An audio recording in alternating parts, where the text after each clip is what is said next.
Pause, focus. I think degree mode is easier. Radian mode, I think you'll see why in a second if you don't already and you don't see nasty decimals.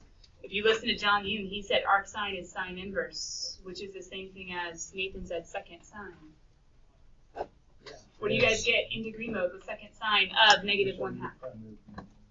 Negative, good.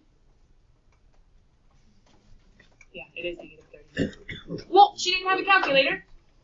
I did it over there off the bat. Oh, no, actually Nathaniel has one. I taught a pre-calc earlier today. Nope, you guys are the first ones. She remembered from last year. No. I know my units are backwards. 1, 2, 3. 1 is a pi over 3, which is a 30 degree, but a 30 degree won't be negative unless you're in the 4th quadrant or the 3rd. That part's weird, but I know my units. Which is the same reason that I can tell you that this should have been 60 degrees. And this should be error. Nathaniel, I'm coming to you. As soon as I ask, why does that have to be undefined? I just said I know my units. There is no 2 in, oh, well, not in the cheater chart, but the cheater chart only has 5 different angles. Sine's wave only goes up to 1 and down to negative 1 in the unit circle. It's as far out as you can go. The radius is the biggest. So, 2 is not possible. I want you to plug in something else to your calculator with a second sign that will make an error. Ready, set, go.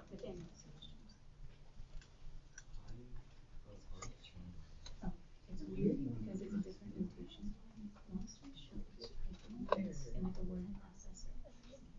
Sine inverse the negative 1 little caret is awkward unless you do a superscript.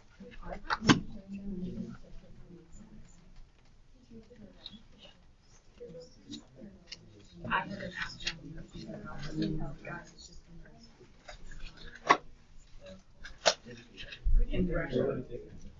Because I'm going to write up here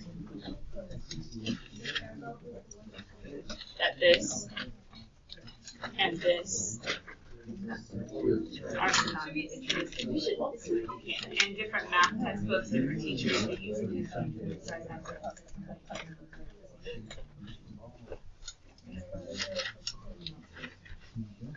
That's a great question because you went looking for it. I couldn't find it. Okay, what did you plug in and what made an error? 40, yeah, that's not going to work. What else?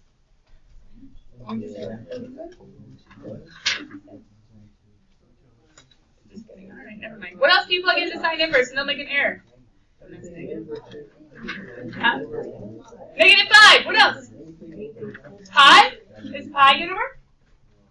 Why not? Pi is the unit circle. Oh, it's 3.14. So it's bigger than 1. True? Okay. Can you guys try? Okay. I don't know what's so exciting, but can you try second cosine? Because we just did sine right now, right? Can you guys do second cosine of 2? Does that work? Oh, cosine only goes up 1, down 1, 2. Okay. How about tangent? Second tangent?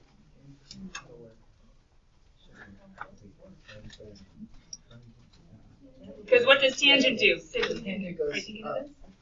It goes forever. Its range is all real numbers. Tangent can go however high, however low. He's not bounded, but who is? Second sine and second cosine. Now, I'm going to really throw you for a loop, and this is what a lot of kids get wrong on the test for this chapter, or at least as part of the chapter. Honors Precalc yesterday, probably quite a few of them missed it too. Ready? What if I was to ask you for cosecant inverse of 2? There's no button on the calculator. Doesn't cosecant of 2 work because it's 1/2 plus? But how do you have your calculator find it? 1 over. You can try that. No. Not going to work. Not sine. Why is Spencer thinking of sine if I say cosecant inverse? Because cosecant is 1 over sine. You have a sine inverse button, and I I can tell you right now, there is no cosecant inverse button in your calculator, so you have to use sine inverse. But some of you already tried 1 over sine inverse of 2, and it didn't work because sine inverse of 2 doesn't exist. So that's the right way to do it. Sine inverse 1/2. Yeah. Why? What are these numbers representative of? Unit circle, not angle. Not one. Okay, unit circle points. But unit circle points relate to triangles how?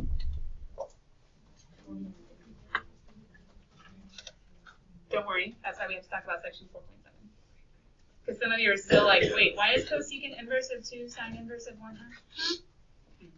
Why is the 1 over inside and not the 1 over outside? Careful, let's make sure phones are not being abused or used improperly during class. We need to go grade homework. Here we go. Homework number 29. You know who you are. Thank you.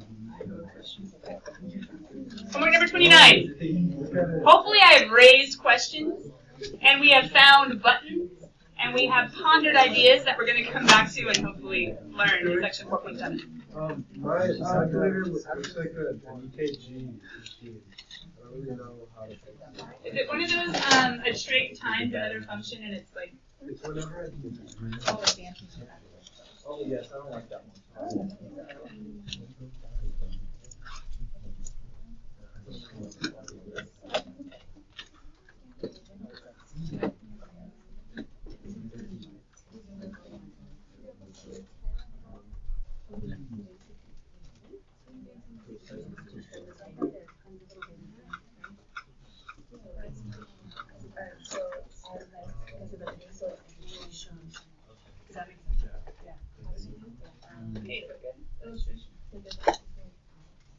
Our explanation of what was weird.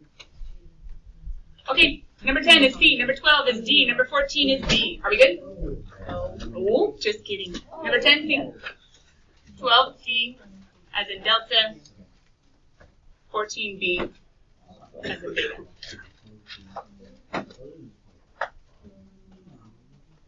Number 22.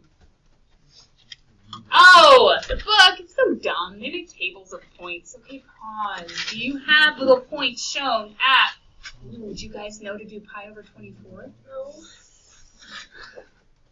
Rough, right? Why pi over 24? What the crud are they doing? Did you guys figure out your period was pi over 2? Did you figure out that your amplitude of your waves were 3? And that your sinusoidal axis was 0? Did you realize that to be pi over 2 for the end of your sine curve, which would be here? Because you did your sine first and then bounced off, right? Hopefully. Did you realize you had to go halfway, which is pi over 4? And another halfway, which is, wait a minute, why were they making things so complicated? Couldn't you have just done the pi over 8 dude and then had enough to bounce? Long story short, I mean, the book's great and all, but I simplified it for you. So if your paper right now has a pi over 24, awkward. Maybe you should look at your odds and see if those odds have any awkward tables with extra points that I would have never asked you to do. Some of you made your life so much more complicated by just cheating off CalCat. Awkward. Anyway. Do you have pi over 8 marked? Yeah. Good. Do you have 3 pi over 8 marked? And do you have a tick mark that I can tell was 3 pi over 8? Perfect. Good to go. Bounce. Careful. I don't just want the bounces. What else do I want? Because if you just do the bounces, guys, you could totally be like, yeah, bounce is great. And I'm like, there was an asymptote right there and right there. And I'll take off points. Does that make sense? So just put your little asymptote and then bounce within the asymptote, and you're great. And you don't have to do all this extra awkward, please no. I've already said no, don't do that. Okay, number 28. Hey, he was a cotangent. Don't I make your guys' lives so much easier with cotangent? Don't I just say find the asymptotes, find the middle point, and then swoop, cotangent, swoop it down? Whoa, why is there so like not curvy? It got stretched. If you're amazing, yours wouldn't be so curvy either. If you were just like, okay, that's okay, you might have a curve. I would give you probably 100% on both, as long as your asymptotes were in the same place as what's shown. 0 and 2, and if you kept going, 4 and 6 and 8. And as long as you have in between 0 and 2 at 1 a 0 and your swoop was down. The curvature is just an extra brownie point. Is that cool? Remember, how do you find, oh, wait a minute. Okay, the book doesn't show the work at all like I did. Didn't I just tell you to take that little inside piece and set him not equal to cotangent asymptotes? P.S. Could this be a really good thing to put on your formula card for your final? I mean to have memorized for your quiz next week. Maybe both. Because if I ask you about asymptotes of cotangent or tangent, don't you need to know where they are? P.S. Honors pre-cal kids. I told them to memorize it for the test. We'll see if they did. Oh yeah, the test is today. Yesterday was the review. On 4.1 through 4.8. Don't worry, non-calculator and calculator. Making them work for it too. Then you would have solved by multiplying both sides by 2. Just a few of you. I'm a little worried that you wouldn't put parentheses, which isn't a big deal because that's a 0, but it would be a big deal in other cases. And just a few of you, I think someone last night got a little confused, like, what do we do with the pi? Just divide. And when you divide, you gotta divide everybody, or divide and then distribute the division, or distribute the multiplication of 1 over pi. Either way, your very first asymptote should be at 0. And it is. That's why I leave the 0 in, because I see the first asymptote as a result. And then, where's the next one going to be? 2 away. It's the pi left. 2 away, 2 away, 2 away. 2 back, 2 back, 2 back. Remember, this n guy is just talking about multiples. And the multiples are how far to go from the first to get to the next, and the next, and the next. Just telling you how far to jump. Just telling you how far to jump. Got to use your calculator? Got to use your calculator. Are we okay-ish? Did you realize that the graph secant is 1 over and things get really messy really fast, and you just got to be careful when you plug it in? You could have done 1/3 times. You didn't have to do it like this. 1/3 times. 1 over cosine and put this whole bleh. So when does 1 over work? With normal trig. 1 over is perfect. When does 1 over not work? In first trig. I'll get back to that in just a second. I told you guys you only have to go to 77. If there's anything past 77, we'll stop right around there. 58 and I think 56 also. No, just 58. Was having you graph 2 different things and figure out where they're the same. This is the exact same reason that I told you radian mode at the beginning of class was a bad idea. If you guys did intersections, you would have gotten decimals, and how on earth would you have known those decimals are these nice and pretty radian answers? Guess? Or just go backwards and not even use all this mumbo-jumbo putting in a graph and finding 4 different intersections and having to test all of your unit circle values to figure out which decimals match. Sometimes calculators are not the best way. But how could you use your unit circle for this jump? Which would have been so much easier than trying to figure out what the heck was going on there. Cosecant is the reciprocal of sine. So therefore, I know sine, guys, from my cheater chart. So who would sine be? I'd have to flip that dude, right? So flipping would be... Anybody know what this dude is the flip of? Without me even doing all this nasty rationalization work? Yeah, it is. Oh, sorry.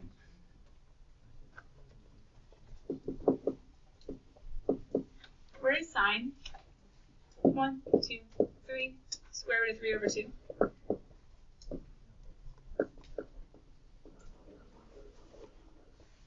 But pi over 3 is not an answer. Yeah, duh. Because, just kidding, I'm not making fun of you. But because there's a negative. First quadrant, sine is positive. That doesn't work. So give me another quadrant, sine is negative. 2 pi over 3. Nope, all students. Sine's still positive. 4 pi over 3. Yeah, good job. Right there. 5 pi over 3. Yeah, good job. Which is the same thing as negative pi over 3 and negative 2 pi over 3. Oh my goodness, you just did unit circle backwards, and if anybody was paying attention at the beginning of class, maybe inverse trig is just going backwards. From, here's the answer to the question I asked you guys, weren't exactly sure how to answer. Ratios of sides. What's inside an inverse trig? A ratio of sides. This one was just talking about how he has odd symmetry, I think. Number 70 was a weird, like, graph these two. Oh, that's weird. They're the same thing. Literally, that's all they wanted you to do. They're the same thing. The two graphs should have perfectly coincided, being like, huh, that is that? Man, I'd way rather see this any day of the week than that. That's chapter 5. I'd much rather see this than this. If they're the same thing, forget you. I'm just going to work with you. That's chapter 5 in a nutshell. Number 76 and number 80. Oh, you didn't have to do 80. Just kidding. But if you did do 80, there's the answer. Number 76 was just showing you, did anybody wonder? Didn't we talk about waves? Like, a lot. And as we're talking about waves, did anybody wonder how real life isn't actually a sine or cosine curve? Because waves eventually what? Subside, they taper off, they stabilize. The liquid water becomes calm, right? So does sine ever become calm? Not unless acted on by an outside force. In math, we have a way of making it stabilize. Now, it's really hard to see because this little exponential dude goes really steep, really low, really fast. But if you were to have something that was a little bit more spread out, like maybe a 1/2 or 1/10 or a 1/100, and this was a little bit broader, you could see the sine curve tapering off. There is a way to affect our waves and make them stabilize, but we have to use other math functions. I would just let you guys use your calculators to see that when we start multiplying trig by other functions that hold it in, it actually has this what's called dampening effect or damping effects. And if you guys know anything about sound, if you're dampening sound, you're trying to like muffle it, like those drum kits, like for worship bands and stuff, they have these big old plastic walls around them to try to make it not like totally overtake the entire auditorium. They're trying to dampen the sound. Anyway. Dampening, that's kind of what's going on with the math. And then number 80, all of these we're talking about the arrows of approaching, being like, hey, what's going on as you go this way? Hey, my y's are leveling off. Or my y's are leveling off. But once again, I was kind of giving you guys a break and saying, yes, it's good for calculus. But for our purposes, basically above 77, actually above 73,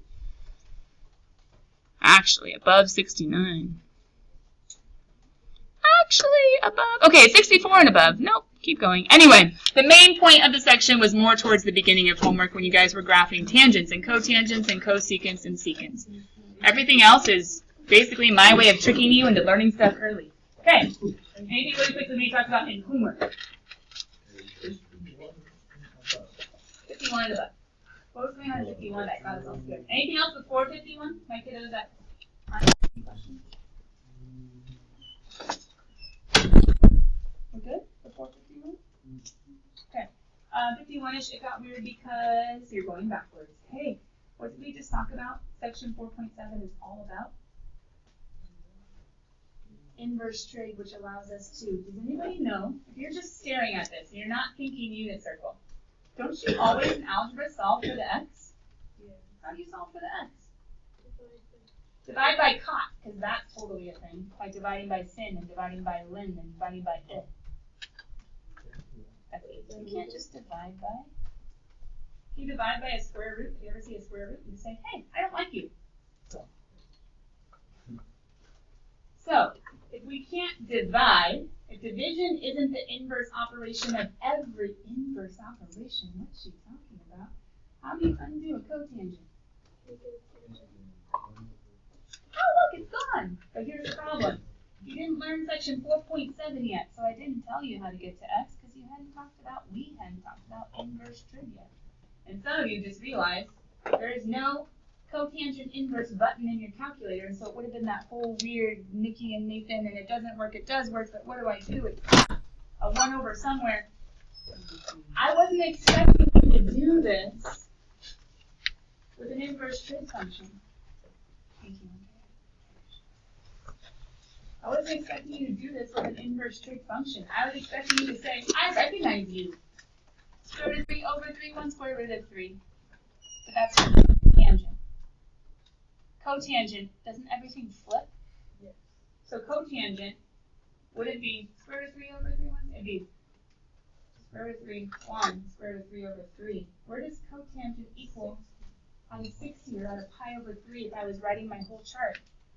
But I need a negative 60. All right, cool kids. Where? Well, all. Positive, not that guy. Students take tangents, positive. Cotangents, positive there and there also. So I need a 60 degree in this one. Hey, that's 2 pi over 3. And I need a 60 degree in that one. Hey, that's 5 pi over 3. Or you could also say that's negative pi over 3. And that's negative 4 pi over 3. Because they told me to go backwards and forwards. Dun, dun, dun, dun, dun. But do you realize section 4.7, we're going to be doing some of the same tricky stuff that you got stuck on in homework last night? We're going backwards. So let's go do notes on going backwards and see if it helps. Good? All right, time to go backwards. Oh, that's not where we want to go. We're going to get notes. Okay, section 4.7. Let's see, can I go to the bathroom? Actually, this one.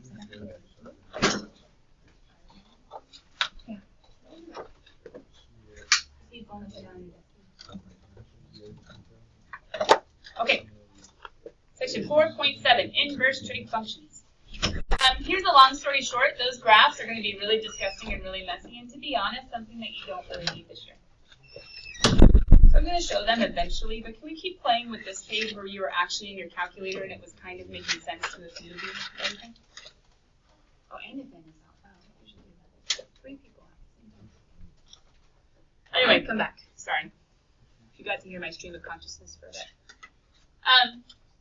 Can we label stuff just for a second? Because it's really important for you to know. Inside a normal trig function, I know this is sine, I know, but it's going to apply for cosine and tangent and cosecant and secant and cotangent too. What do you put into any normal trig? What is the input? What is the independent variable of any trig function? Now it's a y, so it's awkward. What kind of quantity? Remember x's and y's and t's and a's and p's and l's. What goes into a trig? Unit circle quiz. Come on, I had to leave an impression. Unit circle quiz. I asked you sine of, cosine of, tangent of. What were in the of spots? What were they? Not what variable. They were numbers. They weren't even. Come on, you guys. Yeah, they were the thingies. Keep going, Zway. What thingies? You guys, test me on my unit circle. Come on. Pass or fail right now. Cosine, me and the teacher. Cosine of? Pi over 6. What did she just give me? Pause. Don't worry. I'll pass the test. Cosine is root 3 over 2. But coming back. Positive first quadrant. 100%. Good. Coming back. What did she give me? A radian. Cosine of? It is a radian. What do radians measure?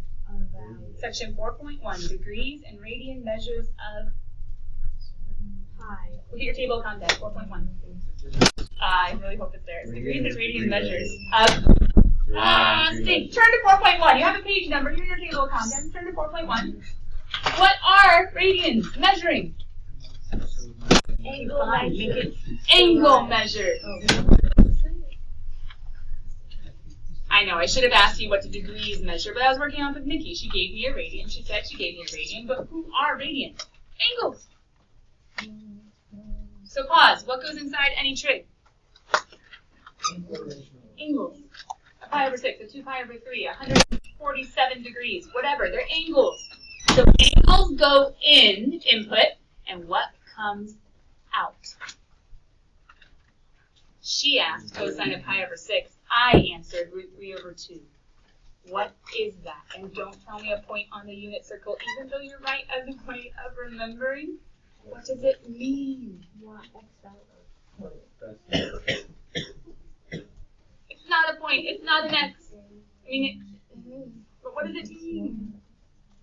Trigonometry. Trigonometry. Triangle. How does all of the trig functions relate back to triangle? It's a measure. Trig functions are ratios of lengths of sides of a triangle. Trig functions are trig, triangle. Trig functions, what are they? Oh, they're ratios of sides. So when you guys say it's an x-coordinate of the unit circle, that's the problem. That's a way of memorizing it, but technically it's a ratio of sides. Because what is an x-coordinate? It's an over, it's an adjacent side, which is technically the ratio of an adjacent over a hypotenuse side. Why does the x in the unit circle relate to the cosine? Because it's adjacent over hypotenuse. Angles come in, ratios come out. And for most of you, it might be helpful right now to give your brain ratios. What the heck is she talking about? SOHCAHTOA. There's a ratio, opposite over hypotenuse. There's a ratio, adjacent over hypotenuse. There's a ratio, opposite over adjacent. And for sine and cosine and tangent, we also have cosecant and secant and cotangent.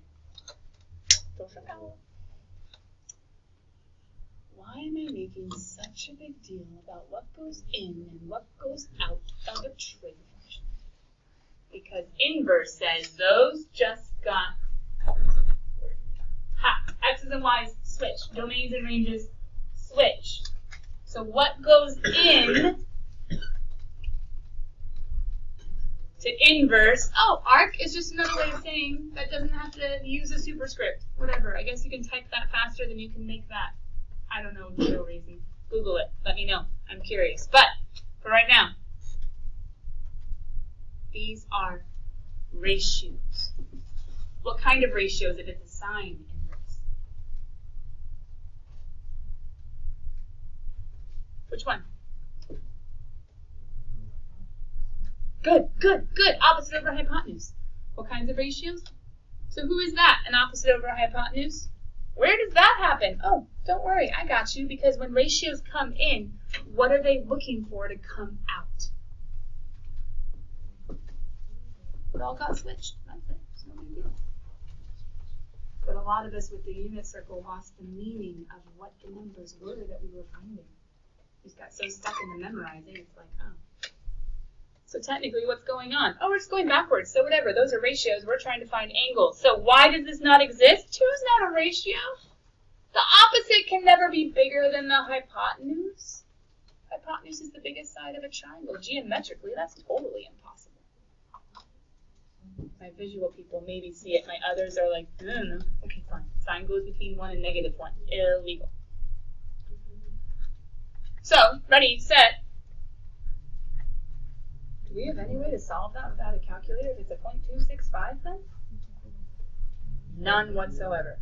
So just because we're going backwards, the only way that I could approximate this, you guys ready to be tripped out completely? We've been talking about the unit circle the whole time. This is a sine curve, right? Y equals a good old-fashioned sine of x, where I have a 1 and a -1. How am I going to use this to help me approximate that? The x of the inverse is going to be the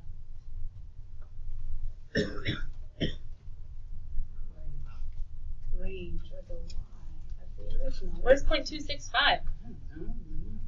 0.5, 0.4, 0.3, 0.2. It's going to be bearish. Where's bearish? I don't know. That's a pi over 2. That's a pi over 4. That's a pi over 6. Something less than pi over 6. Something less than 30 degrees. Someone throw it in. Second sine of 0.265. How close is it? 16 less than 30 degrees? Booyah. the best I can do without a calculator doing second inverse. Now here's the struggle. Hold on, Justin just gave me 15 points. Sorry, give me a couple decimals. 3669. 3669. Yeah. What would it be in radian mode? Because some of you were like, what mode am I in? I didn't technically tell you which one was right. I just said one was easier, one was harder. And these, oh, what was it, Emma? What would that be in like a language that I understand? We'd have to pi over something bigger than 6. Pi over 12, pi over 24, I don't know. Okay, pause. This is why radians are hard. I don't know how to reference this because radians I'm real bad at. So are you, unless there's a pi in it, even then. It's a little rough. So, are both of these right? Completely and totally. Did they tell me which one to find? Nope. So what can you do in homework? Be in whatever mode you want. But which one is your brain going to probably more naturally understand? Degrees. But I think the back of the book has an or and it has both because they didn't tell you which one. Now, can you come back over here? So, if inverse sine has a graph, algebraically, inverses switch x's and y's, right guys? Talked about that. Switching x's and y's. Angles and ratios became ratios and angles. What is an x of an inverse is a y of an original. Do you guys remember that weird old like reflection across the y equals x line thing? You ready to see what sine inverse looks like? Just kidding. This isn't sine inverse, but it is the reciprocal, I apologize, the reflection of sine. Instead of going around the x-axis, it's going around the y-axis. It's really interesting if you try to show like where the original sine was, and it starts to get looking really crazy because you have some fun like kind of double helix things going on. But anyway, coming back. What's the problem of the title of the section and the graph that you see? It's not a function. It fails the vertical line test. Oh my goodness, everything is a lie. Pause. What is so great about a calculator? You put in a question and it comes out with how many answers? There's no debate. There's no like absolute relative truth. There's no like my opinion is this and so therefore you better listen to me or I'm going to hate your guts. No, the calculator is saying, hey, it's just this. Simple, easy, fast. Why is this not simple or easy or fast? If I were to do a 0.265 like we did right over here, guess what? I said it's 15-ish, it's first quadrant-ish, but what did we not think about? Or it's second quadrant-ish. Or it's first quadrant-ish with a coterminal angle. Oh my goodness, it happens again and again and again and again. Math just got messy with multiple answers? Yes, kind of. But we're going to say that this guy is a function. And if he's a function, he has to pass the vertical line test. And if he has to pass the vertical line test, I'm not allowed to use the whole thing. I'm not allowed to use the whole thing. So whenever you put a sine inverse, second sine, or arc sine into your calculator, you are not going to get any other angles besides negative pi over 2 to pi over 2. You're only going to get answers looking in the first quadrant and the fourth quadrant because the calculator says, no.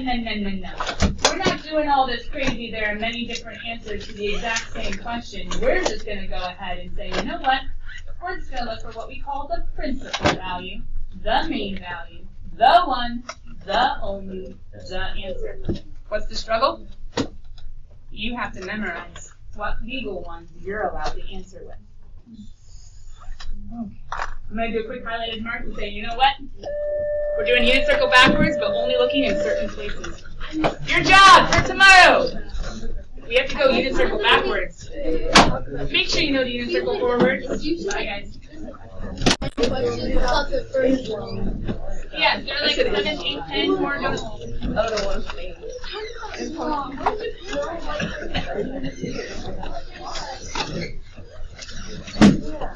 Bro, it's sideways. Don't worry, Honors has their own box. Enjoy yours.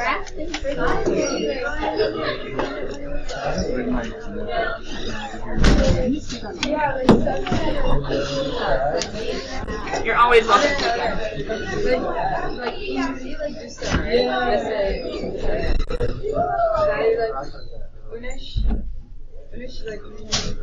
Never did have, yeah. It always comes back.